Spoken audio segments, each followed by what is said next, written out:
अकबर। साबिर पाक का जलाल बहुत मशहूर था। यही शमसुद्दीन तुर्क पानीपती ने सवाल कर दिया, हुजूर फना किसे कहते हैं, बका किसे कहते हैं? हुजूर बोलते तो हैं लेकिन मतलब समझ में नहीं आता। साबिर पाक ने फरमाया वक्त आने पे जवाब दूंगा। जब विसाल का वक्त करीब आया, शमसुद्दीन पानीपती को बुलाया, फरमाया सुनो, जब हमारा विसाल हो जाए, इंतकाल हो जाए, हमें गुस्ल देने की जरूरत नहीं, कफन पहनाने की जरूरत नहीं। कहा हमारे हुजरे का दरवाजा बंद कर देना, सब गैब से हो जाएगा। फरमाया मेरे जनाजे की नमाज भी कोई ना पढ़ाए। कहा हुजूर तब कौन पढ़ाएगा? फरमाया एक घुड़सवार आएगा और वो आकर के नमाज जनाजा पढ़ाएगा। अल्लाह अकबर।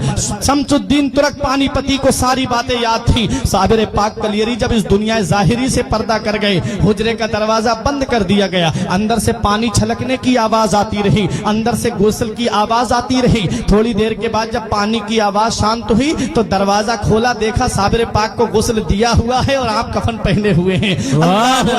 ये है साबिर पाक कलियरी। अब उसका इंतजार हो रहा है जो नमाज जनाजा पढ़ाएगा। बड़े बड़े औलिया लाइन में लगे हुए हैं, बड़े बड़े औलिया सफ में लगे हुए हैं, अपने वक्त के जय्यद उलमा सफ में लगे हुए हैं, मुरीदीन सफ में बांधे खड़े हुए हैं। शमसुद्दीन पानीपती से किसी ने कहा अरे नमाज जनाजा तो शमसुद्दीन पानीपती ही पढ़ाएंगे, क्योंकि सुबह भी साबिर पाक के साथ में रहे, दोपहर को भी साबिर पाक के साथ में रहे, शाम को भी साबिर पाक के साथ में रहे, खलबत में साबिर पाक के साथ हैं, जलवत में साबिर पाक के साथ हैं, सफर में साबिर पाक के साथ हैं, हजर में साबिर पाक के साथ हैं। हर वक्त साबिर पाक के साथ जो रहे, जिसे साबिर पाक बड़ी मोहब्बत फरमाए, उसे शमसुद्दीन तुर्क पानीपती कहते हैं। कहा यही तो नमाज जनाजा पढ़ाएंगे। तब शमसुद्दीन पानीपती ने कहा मैं नमाज जनाजा नहीं पढ़ाऊंगा, बल्कि मेरे पीर का ये कहना है कि एक घुड़सवार आकर के मेरी नमाज जनाजा पढ़ाएगा।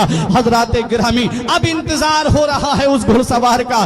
दूर धूल उड़ती हुई नजर आई। जब वो धूल करीब आई तो देखा कि घुड़सवार है, चेहरे पे नकाब पड़ी हुई है, मुसल्लाइन नमाज जनाजा पे खड़े हुए और नमाज जनाजा पढ़ा करके सवारी पे सवार होकर के जब चलने लगे, और जब घुड़सवार की सवारी थोड़ी बढ़ी, तब शमसुद्दीन तुर्क पानीपती ने दामन पकड़ के कहा आपको पता है किसकी नमाज जनाजा पढ़ा के जा रहे हो?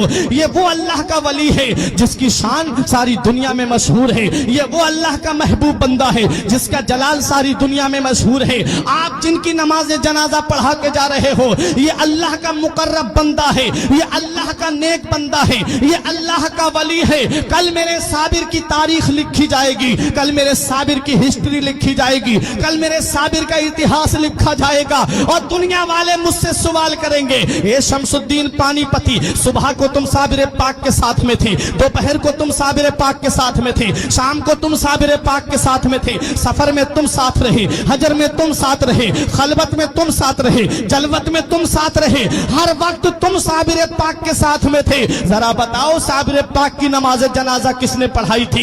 हुजूर मैं उनको क्या जवाब दूंगा? कल जब तारीख लिखने वाले मुझसे सवाल करेंगे साबिर पाक की नमाज जनाजा पढ़ाने वाले का नाम बताओ, जब इतिहास लिखने वाले मुझसे पूछेंगे साबिर पाक की नमाज जनाजा पढ़ाने वाले का नाम बताओ, तब मैं उनको क्या जवाब दूंगा? जब अदीब अपनी अपनी तारीखों में लिखेंगे तब मैं उनको क्या जवाब दूंगा? हुजूर या तो अपना नाम बता दीजिए या चेहरे से नकाब उठा दीजिए ताकि मैं चेहरा देख करके पहचान लूं। तब हम शमसुद्दीन पानीपती के सामने घुड़सवार ने जब चेहरे से नकाब उठाया तो पैरों तले की जमीन निकल गई, आंखें खुली की खुली रह गई। कहा हुजूर मैं ये क्या देख रहा हूँ? हुजूर चारपाई में कौन लेटा है और मेरी निगाहों के सामने कौन खड़ा है? तब मेरे साबिर कलियरी ने जवाब दिया ए शमसुद्दीन तुम भूल गए, तुमने मुझसे पूछा था कि फना किसे कहते हैं और बका किसे कहते हैं। अरे तुमने मुझसे पूछा था कि फना और बका किसे कहते हैं।